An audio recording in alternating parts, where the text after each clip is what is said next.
He told me once that emotions were a distraction. So why the hell was his name the only thing echoing in my head at 2 a.m. while I was rewriting my damn report for the 5th time? I wasn't supposed to care about him, Ethan Wright, the man everyone in the company both admired and feared.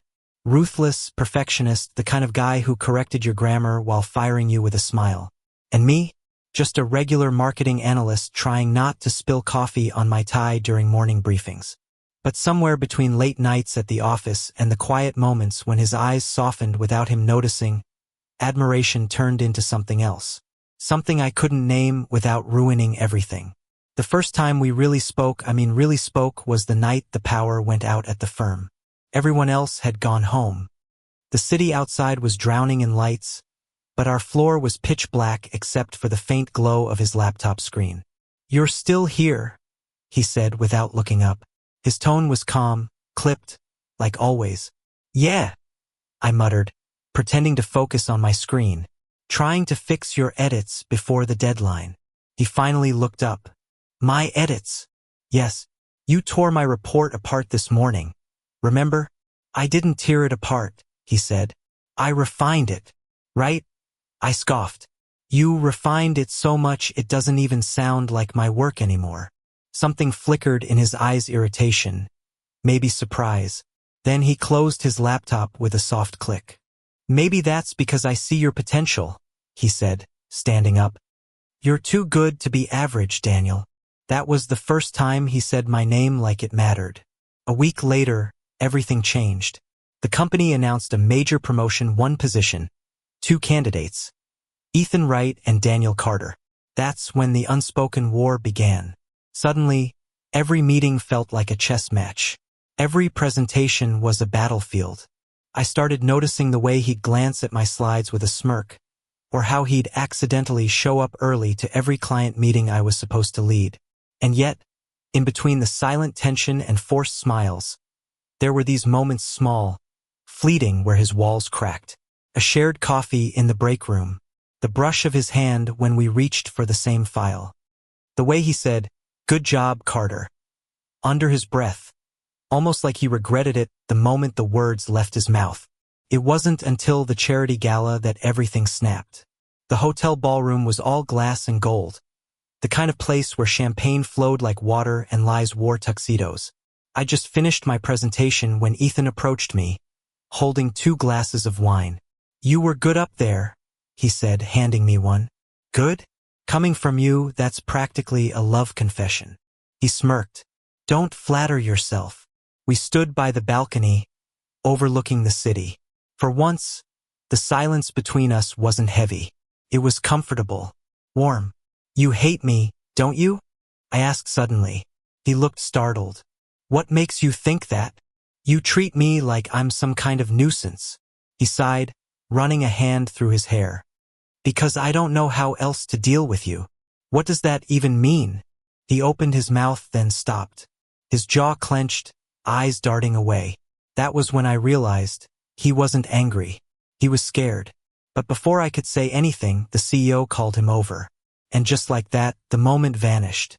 The next day, rumors started spreading.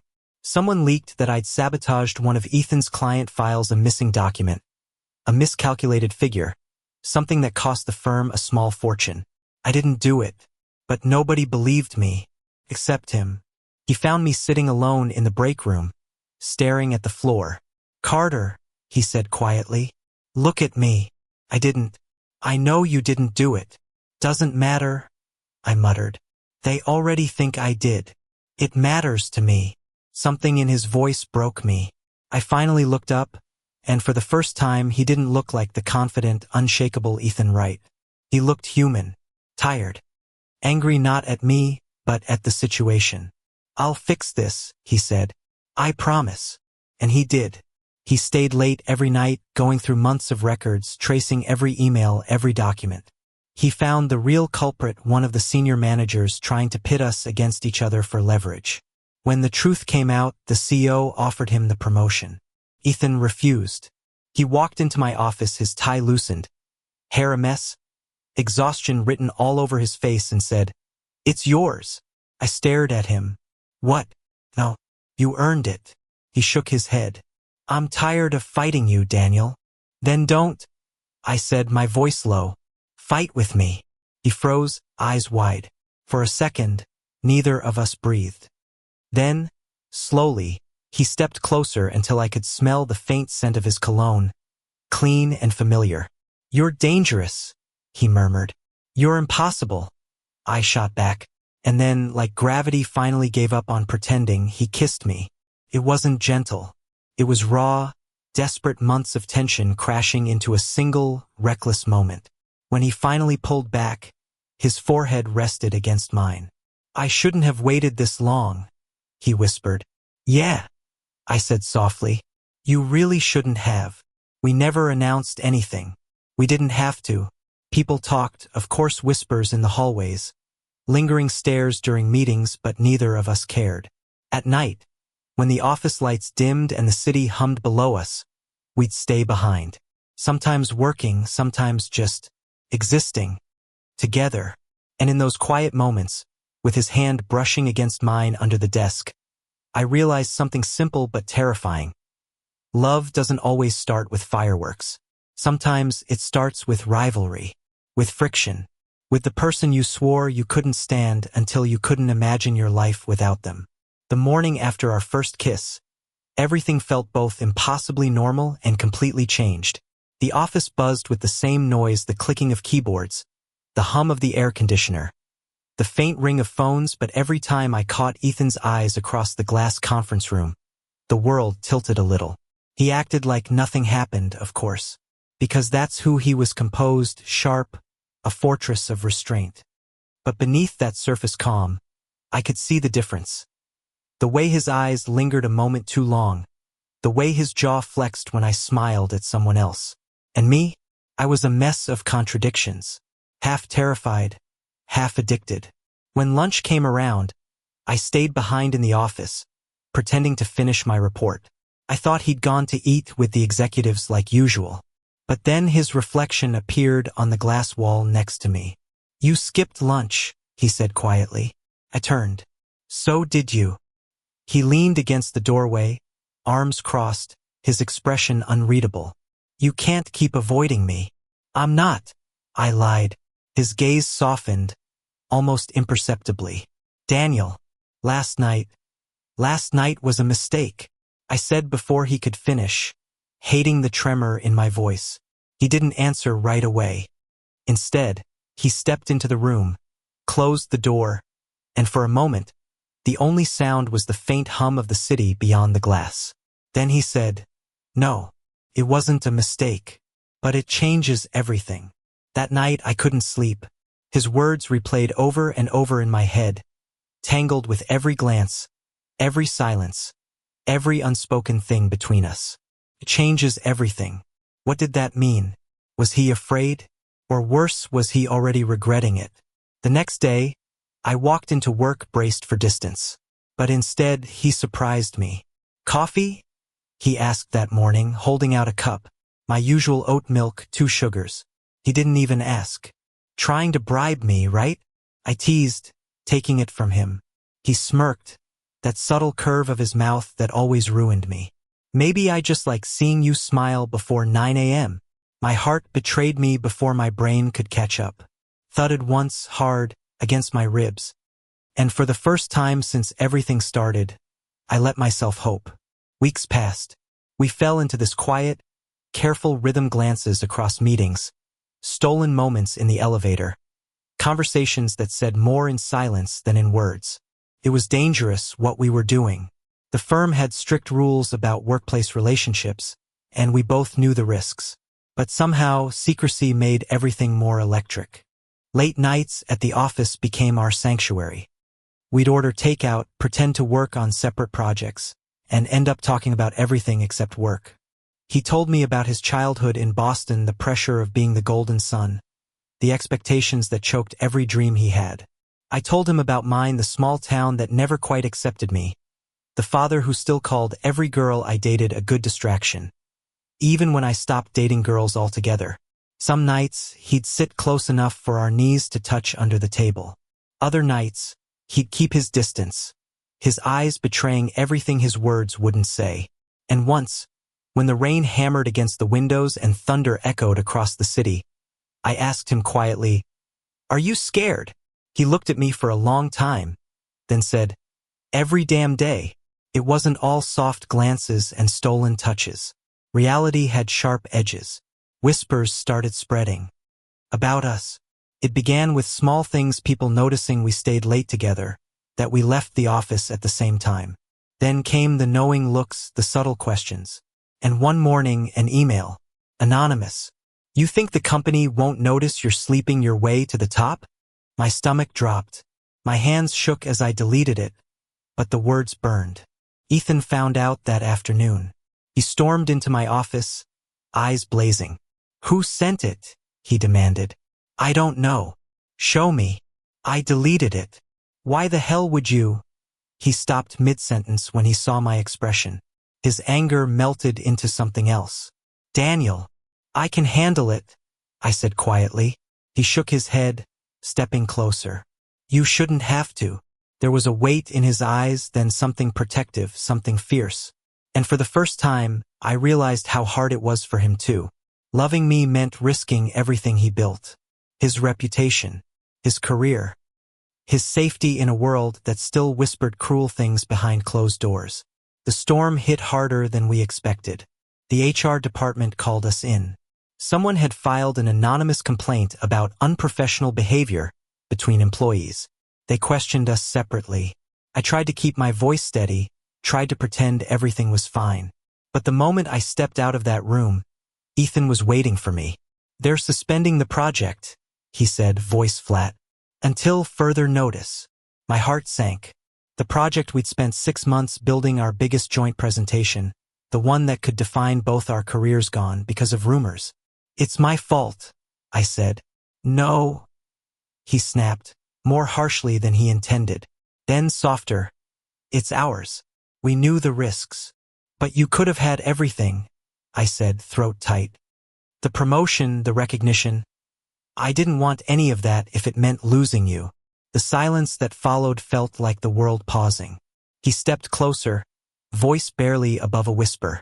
"Do you understand that, Daniel? You're the only thing that feels real to me anymore." And before I could reply, his hand brushed mine, a tiny, desperate act of defiance right there in the hallway where anyone could see. We decided to take a step back, at least publicly. Pretend distance. Pretend indifference.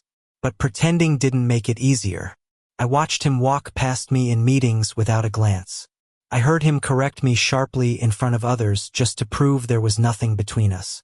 And each time, it chipped a little piece off my chest. One night, after everyone left, I found him sitting alone in the dark conference room, staring at the city lights. "You're really good at pretending," I said quietly. He didn't look up. "It's the only way to keep you safe." "Safe from what?" "From loving you." That made him look at me. And in that look, I saw all the exhaustion, the fear, the longing he'd been trying to bury. "I can't lose you," he whispered. "Not because the world can't handle us." "Then stop fighting it," I said. He hesitated, then finally let the walls fall. He reached for me, pulled me into him, and for once, there was no hesitation, no fear. Just two men trying to hold onto something real in a world that kept telling them not to. The days that followed were chaos. The investigation continued. Rumors intensified. A senior manager cornered me one afternoon, sneering, "You think you're special? Men like him don't settle for flings." I didn't reply, but that night, I cried not because of shame, but because of how tired I was. When Ethan came over to my apartment later that night, I didn't even have to explain. He just held me. No words. No masks. Just the sound of our breathing, and the city outside, uncaring. "I'm sorry," he murmured against my hair. "You shouldn't have to fight this hard to love me." I pulled back, looking at him through blurry eyes. "Then promise me something. Anything. Don't run." He didn't answer. He just nodded, quietly, like a vow. A month later, everything came crashing to a head. The HR board concluded the investigation, no misconduct, but the damage was done. The project was reassigned. our reputations whispered about in the corners of the office. That evening, Ethan packed his desk. "I'm leaving," he said when I found him. My chest went cold. "What? Why?" "They offered me a position in the Boston branch. Better for both of us." "That's not your decision to make," I snapped. He looked at me, his eyes heavy with regret. "You deserve peace, Daniel. I only bring you pain. Don't you dare decide that for me." "Then tell me," he said softly. "Tell me to stay." I opened my mouth, but the words wouldn't come. Not because I didn't want him to stay, but because I was terrified of what it would mean, of what we'd already lost. He waited. A heartbeat, too. Then he turned and walked away, and I let him. Days turned into weeks. The office felt hollow without him. I buried myself in work, in silence, in anything that didn't remind me of him, but everything did. Every coffee cup, every meeting room, every sunset reflection on the glass walls. Until one evening I got a call. It was from his sister. "Daniel," she said softly, "he's been in an accident." The world tilted. When I got to Boston, the hospital smelled like antiseptic and fear. He was lying there, pale, motionless, with a bandage on his forehead and a cast on his arm. They said he'd fallen asleep at the wheel, too exhausted after another late night at work. Typical Ethan. Always pushing, always pretending he didn't need rest. I sat beside him, holding his hand. "You idiot," I whispered, tears burning my throat. "You left me, and you still can't take care of yourself." His fingers twitched. Then, slowly, his eyes opened. "Daniel." I laughed through the tears. "Yeah, it's me." He blinked, confused. "You shouldn't be here." "I should have been here all along," I said. "I'm done running from this, Ethan. From you." He looked at me, then really looked, and for the first time in months, there was peace in his eyes. When he got better, he didn't go back to New York. Neither did I. We both quit. Started fresh. Small consulting firm in Boston, just the two of us at first. No gossip, no rules, no pretending. Sometimes, on quiet afternoons, he'd look at me across the desk, that faint smile tugging at his lips. "Remember when you said I was impossible?" he'd ask. "Yeah," I'd grin. "Still true." He'd roll his eyes, pretending to be exasperated, and then reach for my hand under the table. And every time, I'd think, maybe love isn't about grand gestures or perfect timing. Maybe it's about staying even when everything tries to pull you apart.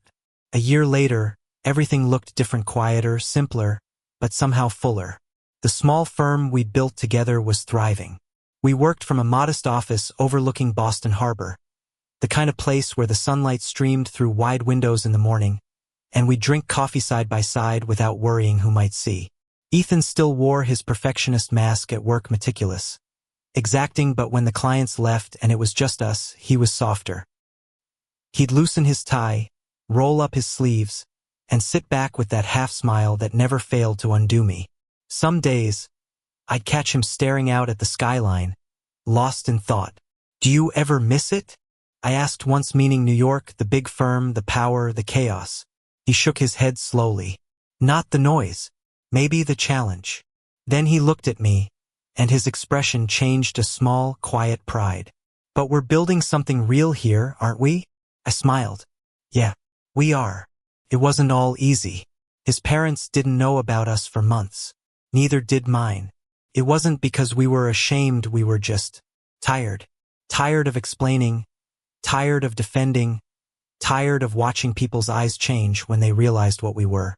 But one Sunday he asked me to come with him to a family dinner.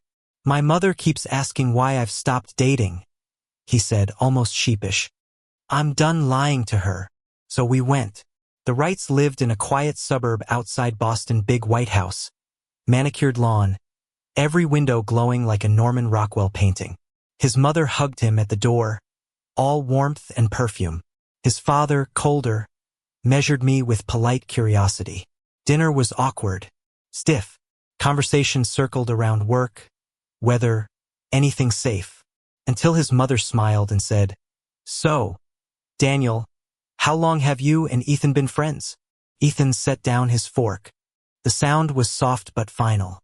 "Mom," he said, "Daniel isn't just my friend." The air went still. His mother blinked, his father froze. And then, gently, Ethan reached for my hand on the table. No speeches, no defense, just truth laid bare. His mother's face trembled, confusion first, then something that looked almost like heartbreak. His father stood up without a word and walked out of the room. I started to pull my hand away, but Ethan held on. Firm. Steady. "Don't," he whispered. "Not this time." We sat there in silence until his mother finally said, "You boys must be hungry. I'll get dessert." Her voice cracked halfway through the sentence. But she came back. She stayed. And somehow that was enough. Later, as we drove back through the quiet streets, he kept his eyes on the road. "I'm sorry," I said softly. "For what?" "For making it harder." He laughed once bitterly, then shook his head. "You didn't make it harder. You just made it real." He reached over, his hand finding mine on the center console. His thumb brushed across my skin, slow and sure. "I'd rather live with the truth beside you than the lie alone." And in that moment, under the dim streetlights, I realized something. Love doesn't demand perfection. It asks for courage. Months passed. My family came around first. My mother sent me a message one evening. "If he makes you happy, then that's all that matters." Ethan read it over my shoulder and smiled. "Smart woman." "Stubborn," I corrected. "Guess that's where I get it." He kissed the top of my head. "Good. I like stubborn." One spring evening, a year to the day since he left New York, we went back. Just for a visit, a conference, some old colleagues, a ghost of the life we'd left behind. Standing there, overlooking the skyline from the same rooftop where it all began, everything came rushing back. The tension, the rivalry, the fear, and the first flicker of something neither of us understood then. He stood beside me, hands in his pockets, wind tugging at his hair. "Do you ever think about how different everything could have been if we hadn't met?" "Yeah," I said. "I'd probably still be drinking bad coffee and hating you." He laughed, soft and genuine. "And I'd still be pretending not to watch you every time you walked into a room." I turned toward him. "You weren't that subtle, you know?" "Lies," he said, grinning. Then quieter. "You saved me, you know that?" I frowned. "Ethan, I mean it," he said, looking straight at me. "I spent years chasing perfection, thinking success would make me feel whole. But it didn't. You did." The words hung there, fragile and real. I stepped closer, closing the distance between us until the city lights blurred behind him. "You didn't need saving," I said. "You just needed someone to see you." He smiled, then not the guarded smirk or the polished grin, but something raw and honest. And under that New York skyline, the same one that had once been a battleground, he kissed me again. This time slow, certain. When we finally pulled back, he whispered, "Do you think people like us ever really stop fighting?" I thought for a moment. No. But maybe the fight changes. Maybe it stops being about proving something and starts being about protecting what we've found. He nodded, his fingers brushing mine. "Then I guess we keep fighting." "For what?" I asked, smiling. "For everything that matters," he said simply. As we stood there, the wind carrying the city's pulse around us, I realized that our story, all the chaos, the fear, the love wasn't about forbidden romance or corporate rivalry anymore. It was about finding grace in imperfection. About two men learning that vulnerability wasn't weakness, that love wasn't something to hide from. Sometimes I think back to that first night, the power outage, the quiet glow of his laptop, the moment he said my name like it meant something. I didn't know it then, but that was the beginning of everything. Now, when I wake up beside him tangled in sheets, sunlight on our faces, I think about all the things we lost to get here, and all the things we gained. Peace, honesty, home. He still steals my coffee every morning. I still tease him for correcting my grammar. And every time he leans down to kiss me before leaving for work, he whispers the same thing, "I'm still refining you." And I laugh, pushing him away, saying, "You're impossible." But as the door closes and I hear his footsteps fade down the hall, I smile. Because impossible or not, he's mine. And for the first time in both our lives, that's enough. Thank you for listening. If you find it interesting, please like and subscribe to follow the next stories.